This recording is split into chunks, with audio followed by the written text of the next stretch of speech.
Salam, hər vaxtınız xeyir olsun, dəyərli izləyicilərim, xoş gördük sizlərim. Mən Gülşən Həşimova. Bugün 8-ci sinif Azərbaycan dili dərsindən qaldığımız yerdən izahlara davam edəcəyik. Əgər izahların ardından gəlməyini istəyirsinizsə, sinif və ev işlərini mənimlə rahat formada həll etmək üçün kanala abunə olun, izahı bəyənməyi unutmayın. Beləcə bəyənmələriniz və rəyləriniz bu izahların ardıcıl olmasına səbəb olur. Gəlin çox vaxt itirməyək, başlayaq qaldığımız yerdən tapşırıqlarımızın həllinə. Deməli, biz bugün səski tapşırıqları edəcəyik. İnanılmaz tarixi faktlardır. Həqiqətən maraqlı bir mətndə. Gəlin birinci başlayaq tapşırıqların həllindən. Deyir, mətndə mühtəzədə verilmiş sözlərdən hansı işlənsə daha düzgün olar? Baxaq. Minnətdarlıq yox, minnətdarlıq. Bax, bu düzdür. Bataqlıq yox, bataqlıq. Ümidsizlik yox, ümidsizlik. Bax, bu düzdür. Yəni, hamısında ikincilər düzdür. Keçək növbəti tapşırığa. Deyir, oxuduqdan sonra, görək oxuduqdan sonra nə edəcəyik? Churchillin kəlamını izah edin. Sizcə onun mətndən nə kimi əlaqəsi olacaq? Yəni, təbii ki, siz mətni birinci oxuyursunuz. Qəşəng bunu başa düşürsünüz. Sonra mənlə birlikdə tapşırıqların həllinə baxırsınız. Mən mətni oxumayacağam.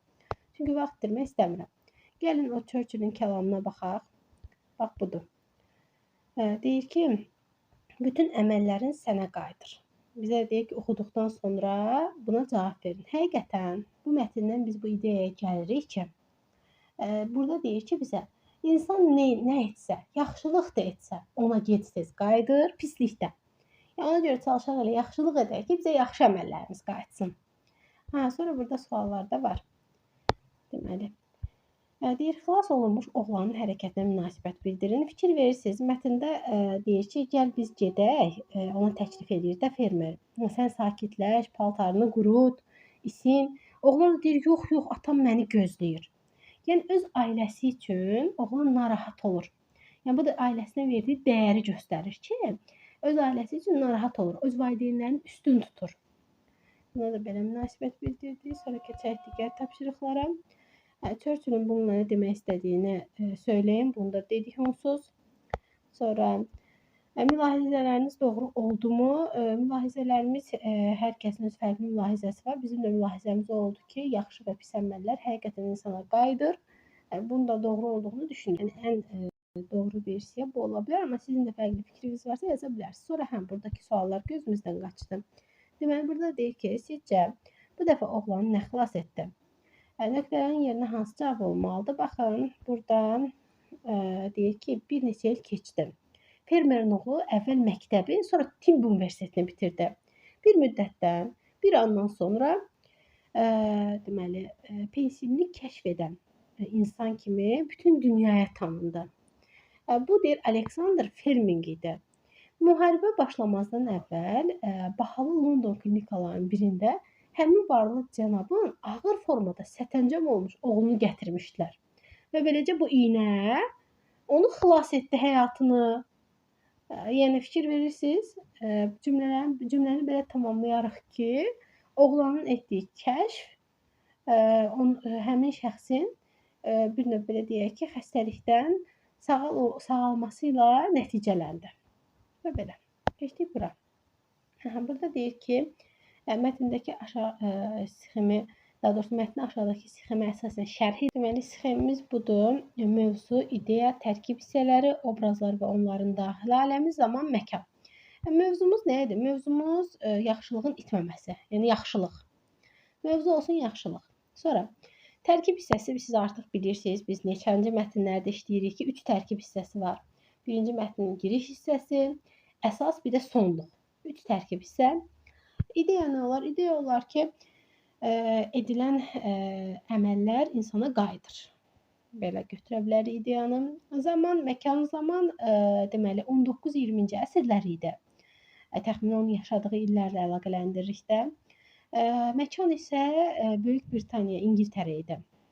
Sonra obrazlar və onların daxili aləmi. Burada fermerlə Churchilli biz götürə bilərik ki, Churchillin atasını daha doğrusu. Hər ikisi həqiqətən yaxşı insan idi. Fermer yəni o yaxşılığı bilərəkdən və yaxud yaxşılıq xatirinə etməmişdi ki, görmüşdü kiminsə həyatı təhlükədədir, o gedib onu xilas eləmişdi. Və Churchill də oğlunun xilas olması üçün elədiyi yaxşılığın bir növ deyim ona qaytarmaq istəyirdi. Yəni hər ikisi nəticə etibarilə yaxşı insan idi. Sonra keçək digər tapşırıqlara. Deməli, burada deyir ki, mətndə sizə maraqlı olan faktlar hansılar idi və yaxud var idi? Məsələn, mənə maraqlı olan fakt o idi ki, deməli, fermerin oğlu məktəbi bitirir, kəşf eləyir pensilini və sonra yenə sətəcəm olmuş uşaq gələndə, varlı oğlan, yəni həmin o şəxsin oğlu gələndə yenə də onu xilas eləyir. Yəni mənə maraqlı gələn fakt bu idi. Amma burada axı deyir, fikir verin, deyir ki, sizin üçün. Ola bilər bəlkə sizə başqa şey maraqlı gəlib. Mənim fikrimi soruşursa, mənə o hissə daha maraqlı gəldi. Sonra keçək, deməli 4-ə. Fermerin sözlərinə əsasən onu xarakterizə edin. Fermer düşünürəm ki, yaxşı insan idi, xoş auralı adam idi. Yaxşılıq xatirinə etməmişdi. Sadəcə insanlıq borcu kimi yerinə yetirmişdi. Sabah birisi gün o da o yerdə ola bilər deyə düşünmüşdü. Yəni nəyinsə xatirinə etməmişdi. Əgər nəyinsə xatirinə etsəydi, orada pul tələb eləyərdi ki, ona pul verməyə təklif etmişdi həmin o alicənab şəxs. Keçək növbəti tapşırığa. Mətndə təsvir olunan hadisələrin məntiqə uyğun olub-olmamasını əsaslandırın.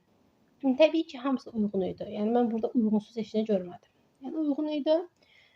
Faktlar və hadisələr də elə öz əksini tapır ki, filan vaxt filan nəsə olmuşdu və yaxud filan vaxt filan belə bir şey olmuşdu. Yəni uyğundur. Keçək 6-ya. 6-da deyir ki, fermer və centlmen. Bu sözlərin leksik mənasını izah edin. Bunu lüğətdən istifadə etməklə tapa bilərsiniz. Amma mən sizə deyim, fermer nədir? Fermer torpaqla məşğul olan, əkinçilik, heyvandarlıqla məşğul olan şəxsdir. Yəni fermer deyəndə bu şəxs nəzərdə tutulur. Centlmen isə nəzakətli, mədəni, davranışlı, ədəbli, ərkanlı bir şəxsdir. Sonra keçək 7-yə. Burada da bizdən məntiqi ardıcılığı müəyyən etməyimizi istəyir. Deməli, dərhal, tez, gec. Dərhal sözdür. Tez onun sinonimidir. Gec də antonimi. İndi burada da sinonim, antonim tapmalıyıq. Gəlin baxaq. Bahalının sinonimi nə olar? Qiymətli. Antonim nə olar? Ucuz. Təhlükəsizin sinonimi nə ola bilər? Xətasız. Antonim nə ola bilər? Qorxulu. Və belə. Keçək 8-ə. Mətndə altından xətt çəkilmiş cümlədə hansı sözdən sonra virgül işarəsi səhv qoyulub? Gəlin baxaq. Altından xətt çəkilmiş cümləyə. Söhbət bu cümlədən gedir. Baxın. Deyir, lakin əsas bu idi ki, o xilas olmuşdu. Bu idi ki-dən sonra vergül düzdür. Amma o-dan sonra vergül səhvdir. Niyə? Çünki o-dan sonra xilas olmuşdu feili gəlib. Əgər o budan sonra feil gələrsə, biz vergül qoymuruq. Yadınızda saxlayın. Burada da feil gəldiyi üçün vergül olmamalıydı, amma qoyublar. Keçək növbətə. Deməli, baxırıq 9-a. 9-da deyir ki, mətndə tünd şriftlə verilmiş sözləri fərqləndirin. Onları fərqləndirmək üçün əlaqələndiyi sözləri diqqət yetirin. Gəlin baxaq. Bu gözəl sözüdür də. Bax, gözəl. Deməli, burada gözəl keratanın, bir də karetanın, özür istəyirəm. Bir də gözəl dediniz. İndi baxın. Kareta burada isimdir. Gözəl kareta. Necə kareta? Burada gözəl sözü sifətdir. Sifət. Və varlığın əlamət və keyfiyyətini bildirir. Yəni burada yazırsınız ki, birincidə gözəl kareta sözündə gözəl sifətdir və deməli varlığa aiddir. Lakin digərində isə gözəl dediniz sözündə gözəl sözü zərfdir, feilə aiddir. Yəni hərəkəti izah edir. Birində varlığı izah edir. Digərində isə hərəkət izah edir. Yəni birincidə sifət, ikincidə zərfdir. Bu da belə. Qısaca qeyd edirsiniz. Keçdik bura.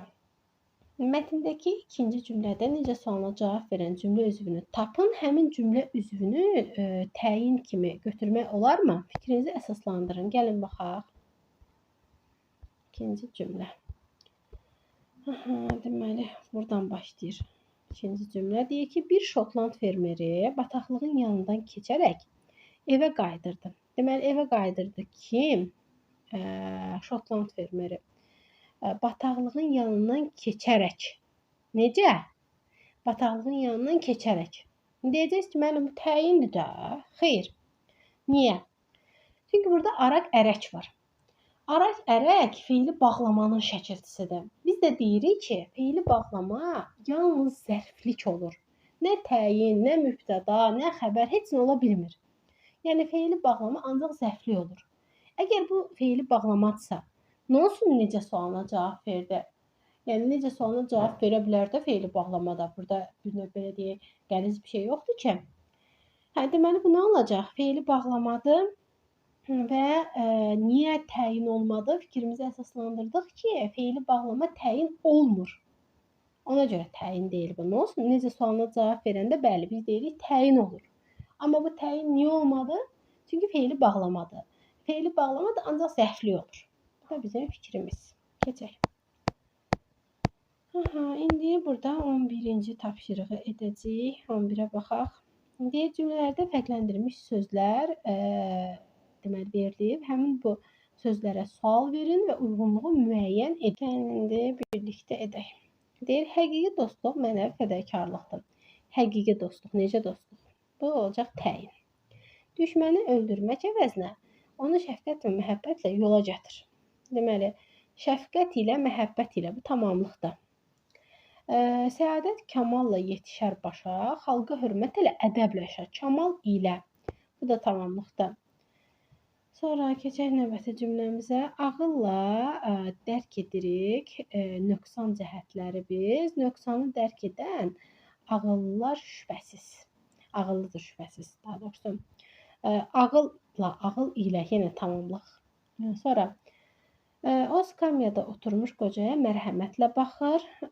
Deməli burada bizim sözümüz skamyada oturmuş. Deməli bu olacaq zərflik, amma deyəcəksiniz mənim zərflik yoxdur. Bura özümüz yazırıq da sual qoyub. Zərflik. Bunu da skamyanı belə işarə elədik ki, bu zərflikdir. Sonra o soyuqdan və həyəcandan əsirdi. Bu da yenə zərflikdir. Sonra o heç qorxmayır soyuqdan, çöldə qoçaq uşaqlar. Burada da soyuqdan sözü olacaq deməli tamamlıq. Nədən? Böyük düşüncələr böyük hisslərdən yaranır. Bu da olacaq təyin. Necə düşüncələr, böyük düşüncələr. Belə. Burada da deyir ki, sizcə sual işarəsinin yerinə hansı cümlə üzvü yazılmalıdır? Biz onsuz da yazdıq ki, zərflik. Keçək. Burada da zərflik haqqında qısa bir məlumat var. Zərfliyin işarəsi budur. Dalğalı və düz xətt. Zərflik hərəkətin icrasının əlamətini, meydana çıxmasını və müxtəlif cəhətdən izah eləyir. Zərfliyin növləri var. Təzə hərəkət, zaman, miqdar, səbəb, məqsəd, 6 dənə növ var. Yadınızda saxlayın, zərfin 4 növ var. Zərfliyin isə 6. Yəni fərq budur ki, zərfdə 4-dür, zərflikdə 6-dır. Sonra indi baxırıq 12-yə deyir. Mətndə fərqləndirilmiş hissədəki zərfləri tapıb onların xəbəri hansı baxımdan izah etdiyini şərh edin. Gəlin baxaq. Fərqləndirilmiş hissə bax burada. Bax burada. Deyir ki, fermer dərhal kömək üçün səs gələn tərəfə qaçır və batan bir oğlan uşağını görürdü. Dərhal kömək üçün nə məqsədə? Səs gələn tərəfə haraya? Burada 3 dənə zərflik tapdım. Sonra xilas olmağa çalışır. Deməli, burada xilas olmağa yenə zərfliyimiz. Sonra çox sözlü yenə zərflik. Sonra fermer tez bir qalın ağac budağı tapıb ehtiyatla oraya yaxınlaşır. Tez qalın bir ağac budağı tapıb ehtiyatla ora yaxınlaşır. Ora hara? Ora. Sonra soyuqdan və həyəcandan əsir. Soyuqdan, bir də həyəcandan. Başqa varmı? Başqa görmədim. Gördüyüm zərfliklər bunlardır, amma indi ola bilər gözümdən nəsə qaçsın, amma güman ki qaçmadı. Zərflikləri işarələdik. Keçək sonra. Növbəti tapşırığa keçməzdən əvvəl mən sizə bir ödənişsiz qrupumuz haqqında məlumat verim. Bizim hal-hazırda ödənişsiz qrupumuz mövcuddur. Siz də 8-ci sinifsiz, növbəti il sizi buraxılış gözləyir. Əgər ödənişsiz formada bizim dərslərimizə qoşulmaq istəyirsinizsə, siz də istər monitorinqlərdə, istər ki, SG-lərdə yaxşı nəticə əldə etmək istəyirsinizsə 055 280 59 24. Bu nömrəni WhatsApp-dan yazın. Sizi ödənişsiz qruplarımıza əlavə edək, orada paylaşılan məlumatları görəsiniz. Keçək. Deməli, burada da deyir ki, sxemi şərh edin. Zəifliyin mənaca növləri, bayaq da dedim, zəifliyin mənaca 6 növ var. Tərzi hərəkət, hərəkətin tərzini bildirir. Hərəkətin müxtəlif nöqteyi nəzərdən izah edir. Tərz məzmunu var. Zamanda elə adından da görünür ki, zaman məzmunu var. Vaxtı bildirir. Yer zəifliyi yeri bildirir. Hərəkətin baş verdiyi yer, məkan. Kəmiyyət miqdar bildirir. Səbəb səbəbini, məqsədsə məqsədini bildirir. Yəni bunu qısa formada belə şərh edə bilərik. Bir də burada belə bir qeydimiz var ki, zəiflik əsasən feili xəbərə aid olur. Amma bəzən isə ismi xəbərə də aid ola bilər. İndi baxaq, deyir, müqayisə edin. Elə danışır ki, maraqlı olsun. Burada elə danışır. Necə? Burada feili xəbərə aiddir. Amma hava elə isti idi ki, nəfəs almaq olmurdu. Burada baxın, isti. Necə isti idi? Elə. Burada isti sözü isim daxil. Deyərsiniz, ay müəllim, bəs burada isti idi. Bax, burada isti idi. İsti idi bizim ismi xəbərimizdir. İndi deyərsiniz ki, müəllim, axı bu zəiflik deyil, isimdir. Daha doğrusu feil gəlmir bax yanında. Feil gəlməyə də bilər. Axı dedik, axı ismi xəbərə də aid olur bəzən. Həmişə də olmasa bəzən. Necə isti idi, nə dərəcədə isti idi? Bu olur kəmiyyət, miqdar zəifliyi. Burada da deməli kəmiyyət zəifliyi var. Keçək 14-ə. Deməli deyir ki, burada da 14-də uyğunluğu müəyyən edin. Müəyyən edir, gəlin edək. Hərəkəti müxtəlif cəhətdən izah edir. Təbii ki, hərəkəti müxtəlif cəhətdən izah edən zəiflikdir. Yazırıq bura 3-ə bunu işarə edirik. Sonra ya da yanından yazaq. 1-ə yazdıq C. Deməli. Sonra bütün cümlə özlərinə təyin, bura D qoyaq. Obyekt anlayışı bildirir, tamamlıq, bura A. Ancaq mübtədadan asılı olur, xəbər. Bura qoyaq B. Ən müstəqil üzvdür, deməli mübtəda. Burada E. Bu da belə. Sonra burada deyir ki, bəzən təsadüflər zərurətə çevrilir adlı nəqli xarakterli inşa yazın. İndi mən sizin üçün inşanı yerləşdirirəm. Baxın, deyir, təsadüf nədir, zərurət nədir, plan verib də. Bu plandan istifadə edərək yazırsınız. İnşanı qoydum bura. Əslində bunu özünüz gedib araşdırıb yazmalıydınız. Mən sizin üçün bunu da təqdim eləmişəm. Rəy yazmağı unutmayın. Mütləq rəy yazın ki, ən azından sonraki izahlarda da belə bütün çalışmaların izahı olsun. Bir-iki çalışmanın yox. Rəy yazıb bəyənirsiniz, bir də abunə olursunuz əsas məsələ. Bu da inşavızda. İnşanı oxumuram, vaxt getməsin. Özünüz videonu saxlayıb yazarsınız. Keçək bunu da həll eləyək. Deməli, sözlərin vurğusunu deyin. Baxaq. Gentleman sözündə deməli, vurğu düşəcək E-yə, gentleman 1-ə. Həmrəylik sözündə sona. Hürriyyət sözündə sona, inteqrasiyada A-ya, bura. Pensilində isə sona. Bu da belə, bu da sonuncu tapşırığımız. Bugünlük bu qədər. İnşallah növbəti izahlarda görüşərik. Kanala abunə olub izahı bəyənməyi unutmursunuz. Ödənişsiz dərslərimizə qoşulmaq üçünsə 055 280 59 24. Bu nömrəyə yazırsınız ki, ödənişsiz qrupa qoşulmaq istəyirik. Biz də sizi həmin qrupa əlavə edirik. Sağ olun, salamat qalın.